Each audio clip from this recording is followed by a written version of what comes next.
Dear students, Assalamu alaikum. Start with the name of Allah, the most beneficent and the most merciful. Students, आज का ये lecture हमारा depreciation के बारे में है। आज हम डेप्रिसिएशन के बारे में जानेंगे। डेप्रिसिएशन होती क्या है, ये क्यों निकालते हैं, इसके फ़ायदे क्या हैं, इसके नुकसानात क्या हैं और ये हमारे किस काम आती है। अगर हम इसको नहीं निकालते तो हमें नुकसान क्या होता है, अगर हम इसको निकालते हैं तो हमें फ़ायदा क्या है।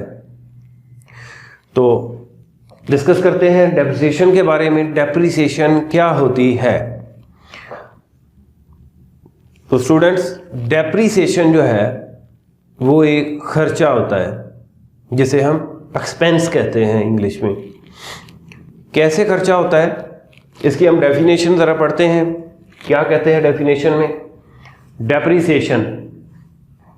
Depreciation may be defined as the gradual decrease in the value of an asset due to its use in the business.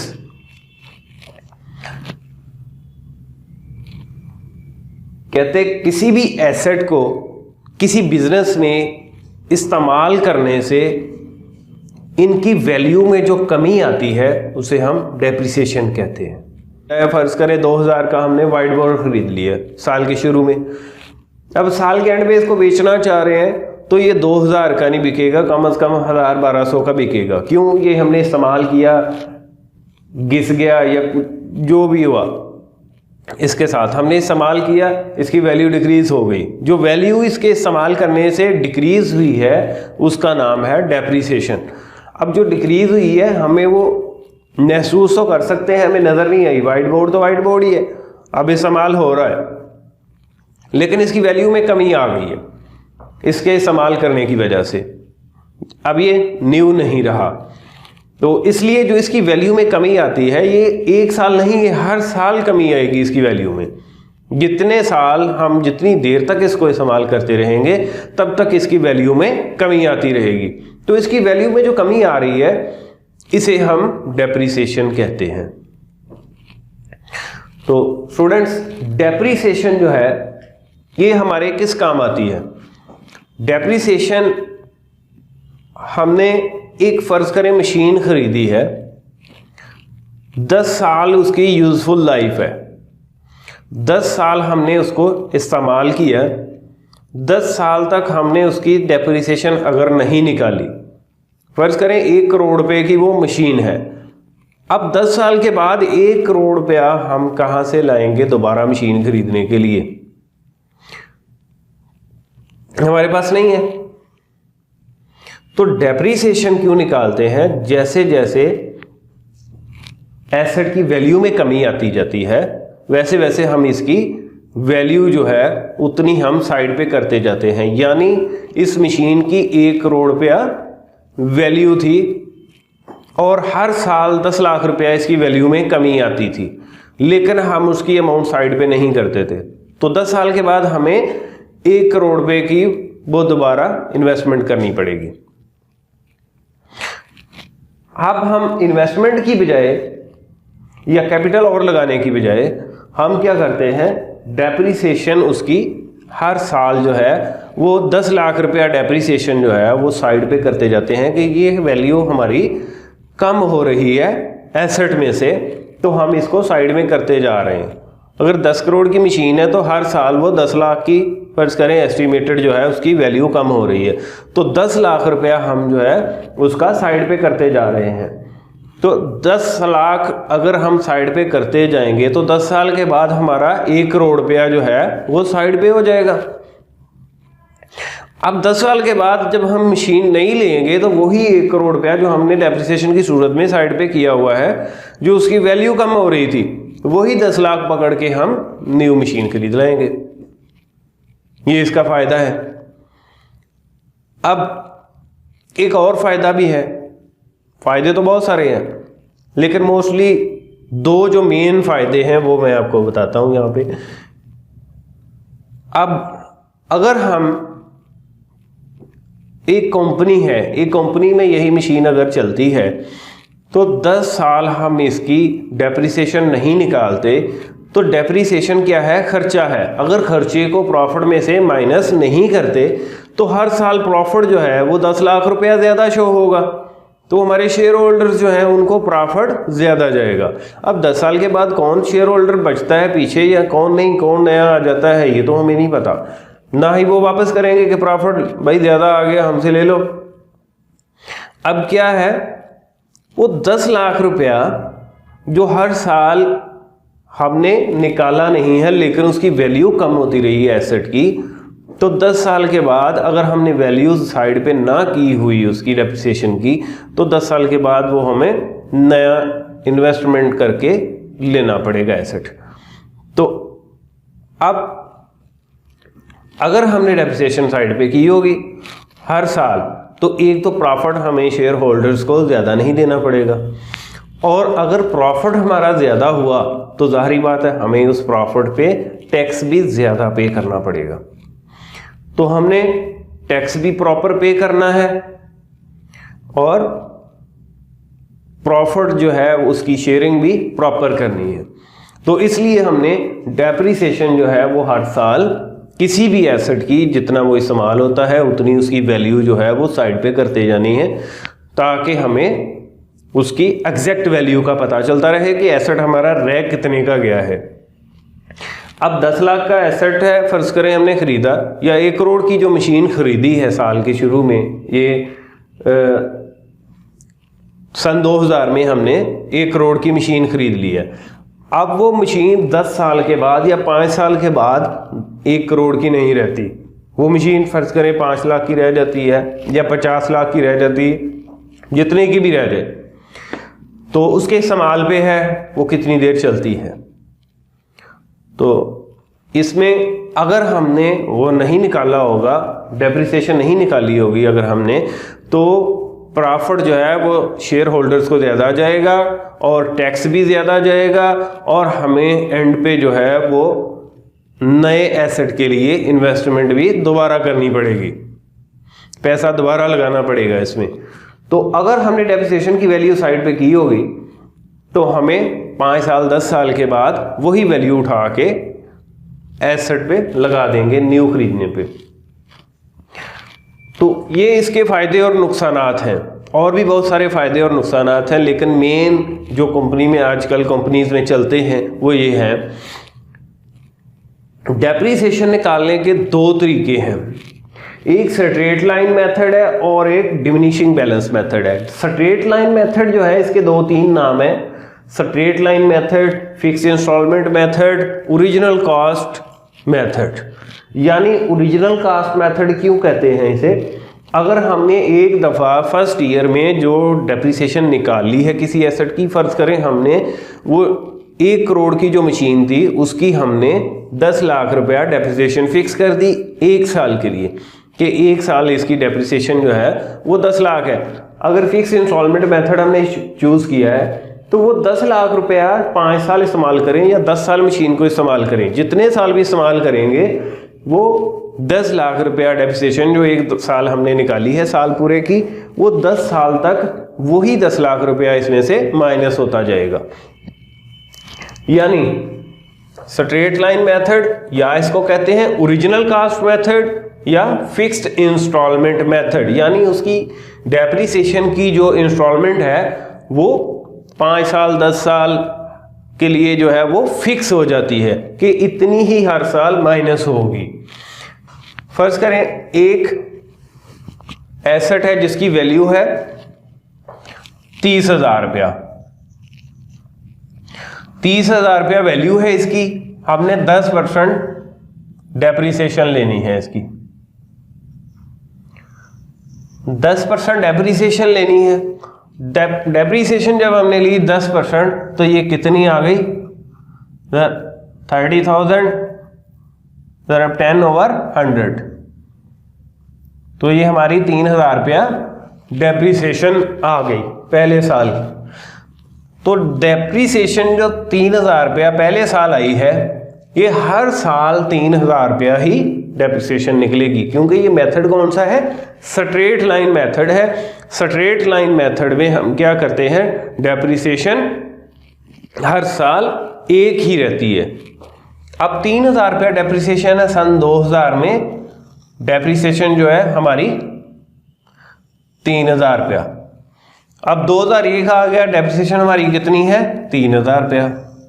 अब डेप्रिसिएशन 2002 में कितनी है 3000, 2003 में कितनी है 3000, 2004 में कितनी है 3000। अब 3000 वाला जो ये लाइन पे हमने डेप्रिसिएशन लिखी हुई है, ये डेप्रिसिएशन का बना हुआ है, 3000 रुपया डेप्रिसिएशन है, यहाँ पे 3000 लिखा हुआ है, तो 3000 के सामने जो है वो सीधी लाइन आ जाएगी। 2000 में कितनी है 3000, हम 3 के ऊपर जो है इसका ले आएंगे। 2002 में कितनी है, 4 में कितनी है, 2005 में कितनी है, वो भी 3000 है। तो हमारा ग्राफ क्या है, ये स्ट्रेट लाइन आ रहा है, ये स्ट्रेट लाइन हो गया, इसे हम कहते हैं स्ट्रेट लाइन मेथड। तो हर साल डेप्रिसिएशन कितनी है 3000, 3000, 3000, तो हर साल कितनी डेप्रिसिएशन आ रही है 3000। तो 3000 पे इसका ग्राफ रहेगा तो ये सीधी लाइन में चलेगा 3000। इसीलिए इसको कहते हैं straight line method, original cost method या फिक्स्ड इंस्टॉलमेंट मेथड, यानी इसकी जो डेप्रिसिएशन की इंस्टॉलमेंट है ये फिक्स हो गई है जो पहले साल निकालते हैं। अब सेकंड जो है वो है diminishing balance method. Diminishing balance method अपने नाम से ही वाज़ेह है। ये भी डिमिनिशिंग का मतलब होता है डिमिनिश करना, कम होना, यानी ये डेप्रिसिएशन जो है हर साल आहिस्ता आहिस्ता कम होती जाती है और उसी के साथ इसका ग्राफ हर साल डाउन होता जाता है। तो स्टूडेंट्स हम इसकी भी डेप्रिसिएशन निकालते हैं। 30,000 का एसेट है, उस पर 10% डेप्रिसिएशन ली हमने पहले साल, तो वो हमारे पास 30,000 रुपया आ गई सन 2000। इसमें 3,000 रुपया हमारी डेप्रिसिएशन पहले साल आ गई।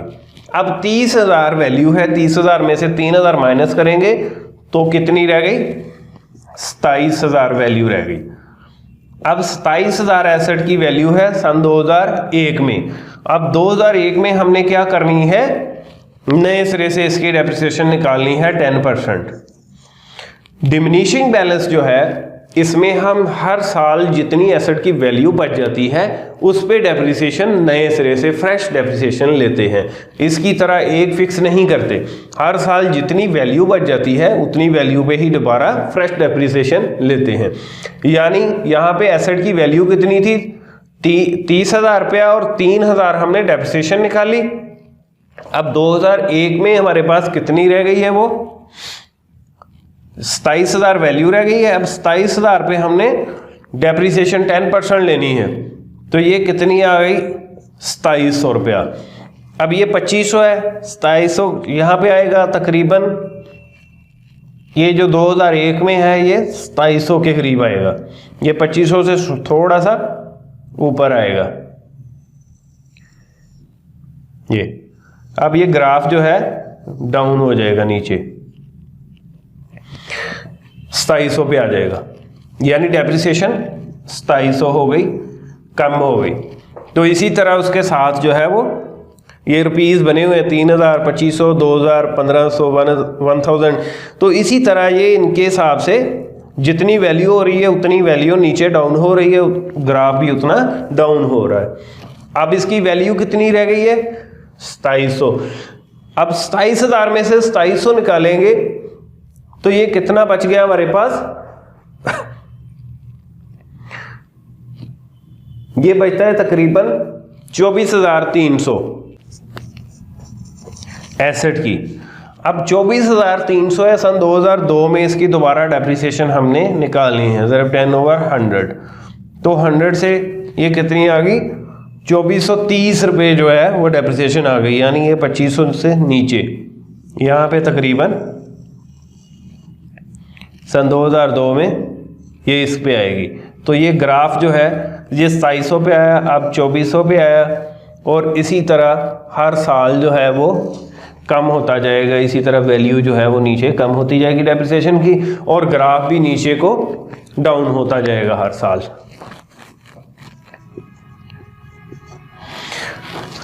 तो स्टूडेंट इसी तरह जो फिक्स इंस्टॉलमेंट मेथड है उसमें डेप्रिसिएशन जो है वो फिक्स रहती है, और 5 साल 10 साल जितने साल भी हम इसकी डेप्रिसिएशन निकालेंगे वो एक ही वैल्यू निकालेंगे जो कि फिक्स है। अब उसके बाद जो डिमिनिशिंग बैलेंस मेथड है, इसे दो और नाम भी हैं इसके, diminishing balance method, reducing balance method या रिटर्न डाउन वैल्यू मेथड।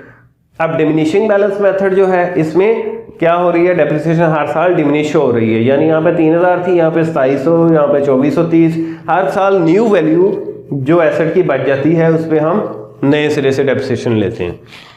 अब डिमिनिशिंग स्ट्रेट लाइन में क्या है, हर साल 3000 3000 3000 3000, यहाँ पे क्या है 3000 2700 2400 और ऐसो जैसे भी है वो कम होती जाएगी। अब एक फार्मूला मैं आपको समझाता हूं। डेप्रिसिएशन जो है इसका एक फार्मूला भी है, अगर इसकी परसेंटेज ना दी हुई हो, ये जो 10% दी हुई है, तो स्ट्रेट लाइन में हम एक फार्मूला यूज करते हैं जिसे हम कहते हैं original cost of the asset minus residual value over useful life of the asset. यानी original cost of the asset, original cost कितनी है एसेट की, 30,000 रुपए, 30,000 रुपए ओरिजिनल कॉस्ट है वैल्यू की। ये एसेट की वैल्यू थी जिसपे हमने ये 3000 10% डेप्रिसिएशन ली, और ये भी तो 30,000 जो है इसकी ओरिजिनल कॉस्ट है माइनस रेजिडुअल वैल्यू, यानी स्क्रैप वैल्यू इसकी कितनी है।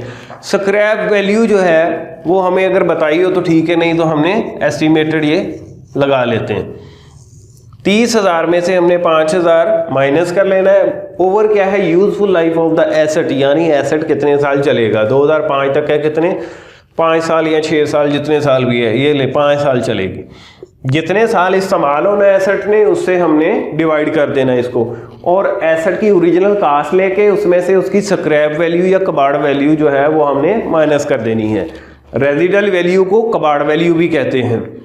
तो एसेट ओरिजिनल जो है उसमें से हमने कबाड़ वैल्यू माइनस कर देनी है, और यूजफुल लाइफ से हमने डिवाइड कर देना है। ये हमारे पास 2500 बच गया, 25,000 डिवाइडेड बाई 5,